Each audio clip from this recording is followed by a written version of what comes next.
Om Namo Bhagavate Vasudevaya. Om Namo Bhagavate Vasudevaya. Om Namo Bhagavate Vasudevaya. Om Namo Bhagavate Vasudevaya. Welcome to our live reading from the Krishna book.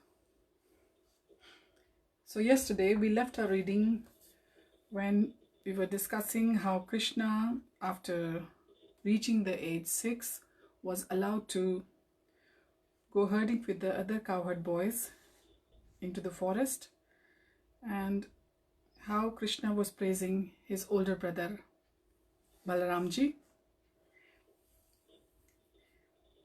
that how he is supreme worshipable Godhead, and he was speaking the glories of the forest of the Vraja where they were herding the calves and the cows. So we shall continue from there. My dear brother, you are the supreme worshipable Godhead. Just see how the peacocks are dancing before you in ecstasy. The deer, whose behavior is just like that of the gopis, are welcoming you with the same affection. And the cuckoos who are residing in this forest are also welcoming you with their joyful, sweet cries, because they consider that your appearance in their home is so auspicious. Even though they are trees and animals, these residents of Vrindavan are glorifying you. They are prepared to welcome you to the best of their ability, as is the practice of great souls in receiving another great soul at home.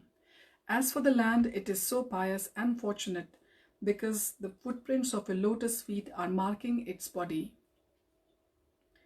It is quite natural for these Vrindavan inhabitants to thus receive a great personality like you. The herbs, creepers and plants are also so fortunate to touch your lotus feet, and by your touching the twigs with your fingernails, these small plants are also made glorious. As for the hills and the rivers, they too are now glorious because you are glancing at them. Above all, the damsels of Vraja, the gopis, are the most glorious because you embrace them with your strong arms, being attracted by their beauty.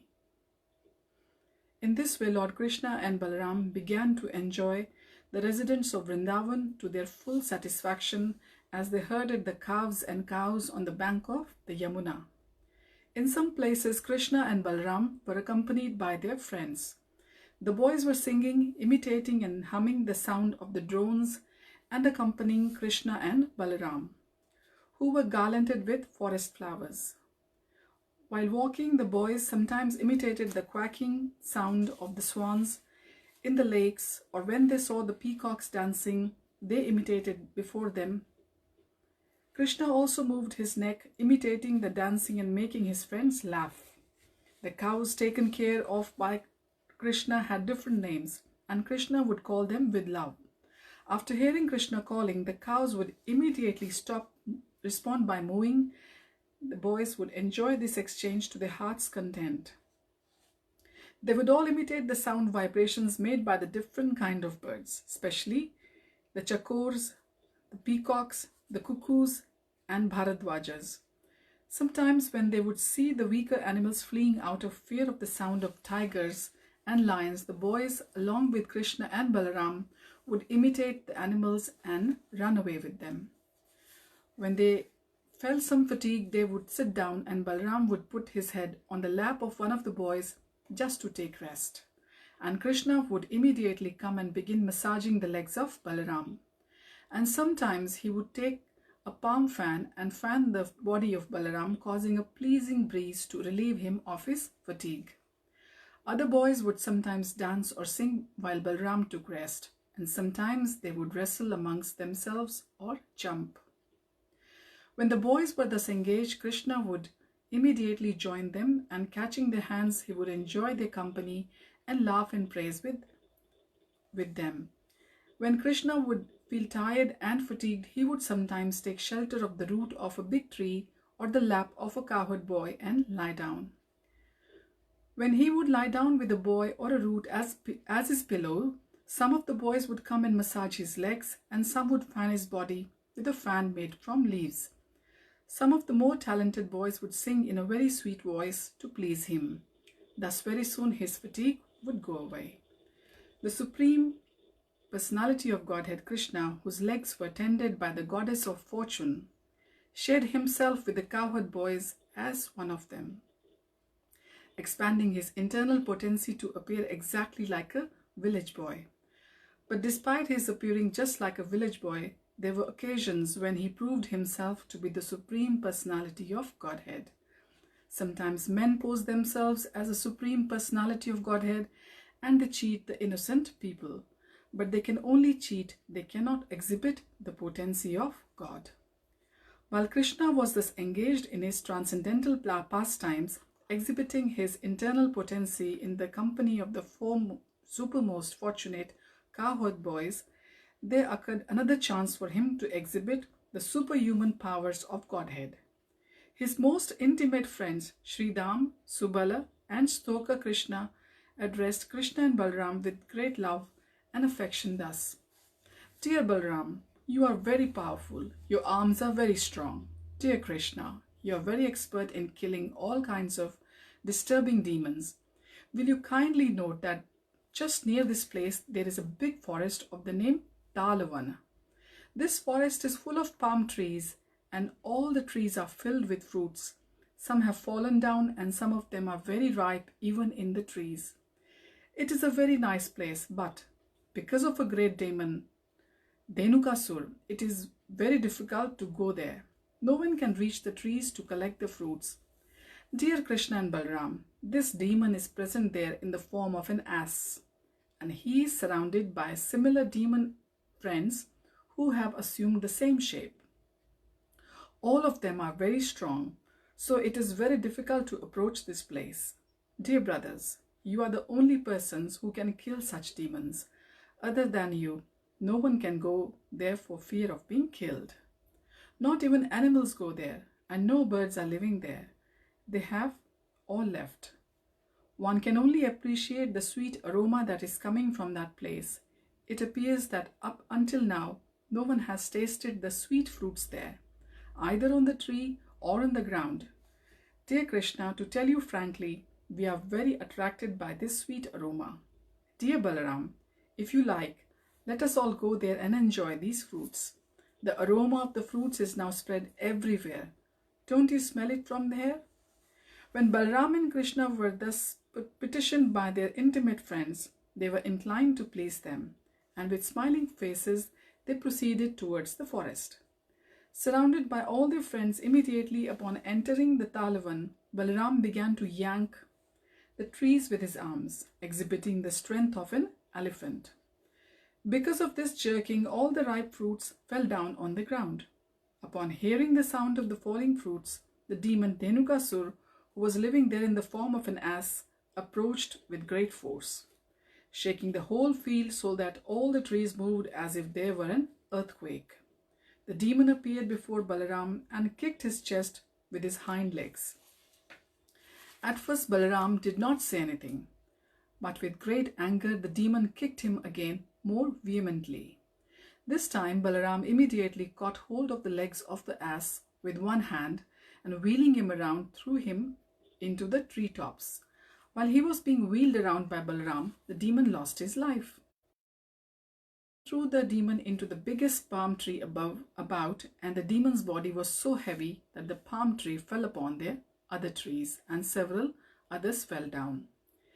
It appeared as if a great hurricane had passed through the forest and all the trees were falling down one after another. This exhibition of extraordinary strength is not astonishing because Balaram is the personality of Godhead known as Anantashesh Nag, who is holding all the planets on the hoods of his millions of heads. He maintains the whole cosmic manifestation exactly as horizontal and vertical threads hold the weaving of a cloth. After the demon had been thrown into the trees, all the friends and associates of Dhenukasura immediately assembled and attacked Balaram and Krishna with great force. They were determined to retaliate and avenge the death of their friend. But Krishna and Balaram caught each of the asses by the hind legs and exactly in the same way wheeled them around. Thus they killed all of them and threw them into the palm trees. Because of the dead bodies of the asses, there was a panoramic scene. It appeared as if the cloud of various colors were assembled in the trees. Hearing of this great incident, the demigods from the higher planets showered flowers on Krishna and Balaram and beat their drums and offered devotional prayers. A few days after the killing of Dhenukasura, people began to come into the Talavan forest to collect the fruits, and animals began to return without fear to feed on the nice grasses growing there. Just by chanting or hearing these transcendental activities and pastimes of the brothers Krishna and Balaram, one can amass pious activities. When Krishna and Balaram and their friends entered the village of Vrindavan, they played their flutes and the boys praised their uncommon activities in the forest. Their faces were decorated with tilak and smeared with the dust raised by the cows. Krishna's head was decorated with a peacock feather. Both he and Balaram played their flutes, and the young gopis were joyous to see Krishna returning home. All the gopis in Vrindavan remained very morose on account of Krishna's absence. All day they were thinking of Krishna in the forest or of him herding cows in the pasture. When they saw Krishna returning, all their anxieties were immediately relieved, and they began to look at his face the way drones hover over the honey of the lotus flower. When Krishna entered the village, the young gopis smiled and laughed. Krishna, while playing the flute, enjoyed the beautiful smiling faces of the gopis. Then Krishna and Balaram were immediately received by their affectionate mothers, Yashoda and Rohini, who, according to the time's demand, began to fulfill the desires of their affectionate sons. Simultaneously, the mothers rendered service and bestowed benediction upon their transcendental son. They took care of their children by bathing them, by dressing them very nicely. Krishna was dressed in yellowish garments and Balaram was dressed in bluish garments, and they were given all sorts of ornaments and flower garlands. Being relieved of the fatigue of their day's work in the pasturing grounds, they looked refreshed and very beautiful. They were given palatable dishes by their mothers, and they pleasantly ate everything. After eating, they were seated nicely on clean bedding, and the mothers began to sing various songs of their activities.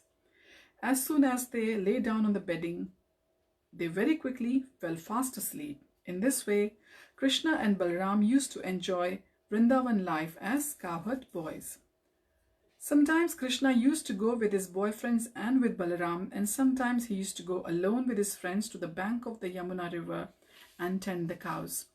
Gradually, the summer season arrived, and one day, while in the field, the boys and cows became very thirsty and began to drink the water of the Yamuna. The river, however, had been made poisonous by the venom of a great serpent known as Kaliya. Because the water was so poisonous, the boys and cows became visibly affected immediately after drinking. They suddenly fell down on the ground, apparently dead. Then Krishna, who is the life of all that lives, simply cast his merciful glance over them, and all the boys and cows regained consciousness and began to look at one another with great astonishment. They could understand that by drinking the water of the Yamuna, they had died, and the merciful glance of Krishna had restored their lives. Thus they appreciated the mystic powers of Krishna, who is known as Yogeshwar, the master of all mystic yogis. Thus ends the Bhaktivedanta purport of the 15th chapter of Krishna, the killing of Dhenukasura. I will start the 16th chapter just a little bit today as well. Title: Subduing Kaliya. When he understood that the water of the Yamuna was being polluted by the black serpent Kaliya, Lord Krishna took the action against him and made him leave the Yamuna and go elsewhere, and thus the water became purified. When this story was being narrated by Shukadev Goswami, Maharaj Parikshit, like we keep repeating, the grandson of Arjun, became eager to hear more about Krishna's childhood pastimes. He inquired from Shukadev Goswami how Krishna chastised Kaliya, who had been living in the water for many years. Actually, Maharaj Parikshit was becoming more and more enthusiastic to hear the transcendental pastimes of Krishna, and his inquiry was made with great interest. Shukadev Goswami narrated the story as follows. Within the river Yamuna, there was a great lake, and in that lake the black serpent Kaliya used to live. Because of his poison, the whole area was so contaminated that it emanated a poisonous vapor 24 hours a day. If a bird happened to even pass over the spot, it would immediately die and fall into the water due to the poisonous effect of the Yamuna vapors. The trees and grass near the bank of the Yamuna had all dried up. Lord Krishna saw the effect of great serpent's poison. The whole river that ran before Vrindavan was now deadly. Okay, we shall continue from here tomorrow. So we have heard how the donkey shaped or donkey formed or ass formed Asur demon Dhenukasura has been killed by Lord Balram. I think this is the first demon Lord Balram has killed by himself. He has let Krishna do the honors till now of killing all the other demons. And now Kaliya, the massive serpent who had been poisoning the river Yamuna, he has also been vanquished. So we will continue from here onwards tomorrow. I think the Krishna pastimes get sweeter and sweeter. The more we hear, the more eager we are to hear them. So we will join again together to continue our reading. I wish you all a very nice day ahead. Hare Krishna.